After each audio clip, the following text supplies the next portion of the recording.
Hannah Keller always took the same route home from work. It was a quiet 45-minute drive from the nursing home where she worked the late shift. Long stretches of tree-lined road, dimly lit gas stations, and a gasping, tired engine that hummed along the two-lane county roads like a lullaby. She didn't mind the dark. She liked the way the headlights washed over empty asphalt, the way the shadows danced in her periphery, but never lingered long. Routine was safe, predictable, until Wednesday night. That night, she noticed a pair of headlights behind her that didn't change lanes, didn't pass, didn't fall back. Just followed at exactly 45 miles per hour. Too slow to be casual, too deliberate to be a coincidence. She checked her mirror again, still there. High beams off, close but not tailgating, like someone pacing her. Hannah tapped her brakes slightly. The car behind did too. She signaled a right turn she didn't need to make onto a dead-end loop that circled back into the main road. The car followed. Same pace, same distance. That's when her stomach dropped. Her phone buzzed in the passenger seat. A text from her roommate Kim, "You almost home?" Hannah didn't answer. She was too focused on the car. She turned again. So did they. When she pulled onto an unlit stretch with no shoulder and trees pressed in on both sides, she hit the gas. Up to 60. Then 65. The headlights behind her vanished, not pulled over, not turned around, just gone. The next day, she told herself it was a weird coincidence. People get lost. Maybe it was just someone unfamiliar with the area. But the feeling lingered. That night, she drove home the usual way again. Her eyes darted to her rear view mirror every 30 seconds. Nothing. Just night. Until the final stretch, the same long road that bordered a patch of thick woods. The same pair of headlights appeared, exactly 45 miles per hour. This time, Hannah memorized the car. It was an old Buick, blue, rusted along the hood. One of the headlights slightly dimmer than the other. She slowed at a gas station and pulled in. So did the Buick. Heart pounding, she turned sharply back onto the road without getting gas. The Buick pulled out after her, same speed, same distance. She grabbed her phone and snapped a picture of the plate. It was blurry, but something about it didn't look right. Not just the rust. The license plate was coated in dirt, and something else. It looked scratched out, like someone didn't want it to be read. But when she brightened the image later, something strange appeared. Faint etchings, not numbers, not letters. Runes. Kim believed her, sort of. "You sure it's not just a delivery driver or some working night shifts?" she asked. "People drive the same roads all the time." "Not like this," Hannah said. "He turns when I turn, speeds up when I do. He follows at the same exact speed, every time. 45, it's like a rule." Kim looked concerned, but she shrugged. "Let's call the cops next time." That Friday night, Hannah left work early and took a completely different route home. Wound her way through back roads in small towns, stopping at well-lit intersections and strip malls. She didn't see the car once, until she hit the edge of her town, 15 minutes from home. There he was, pulled over on the side of the road, headlights off. As she passed, the Buick's lights blinked on. He fell in behind her, 45 miles per hour. She glanced in the mirror and for a split second saw no driver. She finally stopped, pulled into the brightly lit Marathon station on Lincoln Avenue, jumped out of her car, and ran inside. The man behind the counter, a wiry guy with a ponytail and faded tattoos, looked up from his crossword puzzle. "You okay?" he asked. "I'm being followed." "A blue Buick? Please, can I stay in here for a minute?" He nodded. "Seen that car before." Hannah blinked. "What?" "Older guy. Sits outside in his car. Doesn't buy anything. Just watches the lot." "Did you get his plate?" The man shook his head. "Not really. Thought it was one of those burnout creeps. Like he's looking for someone." They waited 10 minutes. The Buick never pulled in. When Hannah drove the rest of the way home, her hands trembled on the wheel. He didn't show up again that night, but she dreamed of headlights, of her own reflection in the rear view turning to grin at her. She began keeping notes. Every time she saw the car, the route, the time, the conditions, patterns started to emerge. He never showed up in the daylight. He never exceeded 45 miles per hour. He never followed into well-lit places. He never got out of the car. She started referring to him in her notes as 45. It made him feel less human, less real. But the fear didn't go away. One night, she passed him already parked off the side of the road. Lights off, car silent. As soon as she passed, he pulled out, and she realized he knew her route before she even chose it. Later that night, as she passed under a flickering street lamp, she saw a smear of shadow move from the back seat to the front in her rear view mirror. There was no one in the car but her. She finally went to the police.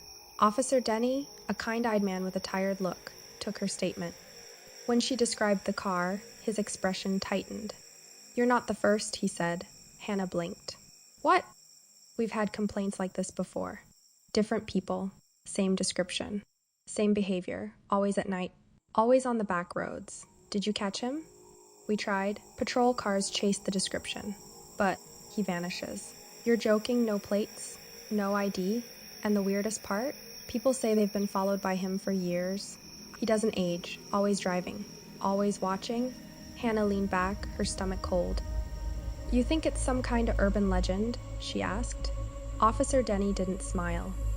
"I think you should start taking the highway and never drive alone at night." The following night, Hannah stayed at work late. She left just before 2 a.m. The roads were empty, but the moment she turned onto County Route 17, her headlights reflected off the Buick's rear bumper. It was ahead of her now, parked sideways, blocking the road. She hit the brakes and slammed into reverse. But something moved in her back seat. She whipped around, nothing. Then the Buick's door opened. A tall figure stepped out, no face, just a void where features should be. Its body flickered like static. It raised one hand, and every light in Hannah's car went out. Only her breath fogging the glass, only the sound of her heart pounding. And then a whisper, 45. The lights came back on, but the road was empty. The Buick was gone. The figure was gone, except her back seat wasn't empty. There was something sitting behind her. She couldn't see it, not in the mirror, not by turning around. But she felt it, a cold pressure. The scent of old gasoline and burnt rubber. Whispers, just out of hearing range. She drove, as fast as she could, and still 45. No matter how hard she pressed the gas, the car would not go over 45. When she got home, her tires screeched as she yanked the wheel and skidded into her driveway. She stumbled out of the car, heart hammering. The engine turned off by itself. And from inside the house, Kim screamed. The living room was cold, too cold. Every light in the house had gone out. Kim was crouched on the couch, staring at the window. "He was in the driveway," she said. "Buick. I saw it. It just appeared." Then came the scratching, from inside the walls. Then the pipes. Then the floorboards. 45. She found it scratched into the mirrors, the fridge, her phone screen. A number burned into everything she touched. She tried to leave the next morning, to drive somewhere, anywhere, but the car wouldn't start until 8:45 p.m.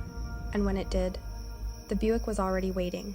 In her rear view, engine idling, lights dim, and the world behind her flickering like tape warped by age. That night, she searched for every thread of folklore she could find. Midnight highways, phantom vehicles, road spirits. One site, half blog, half occult journal, had an entry titled "The Rule-Bound Rider."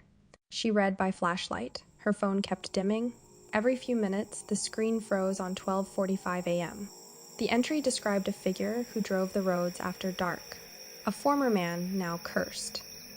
The myth said he'd been a toll collector who made a deal with something ancient, something from beneath the roads, a favor in exchange for a price, but he cheated it, tried to escape the terms.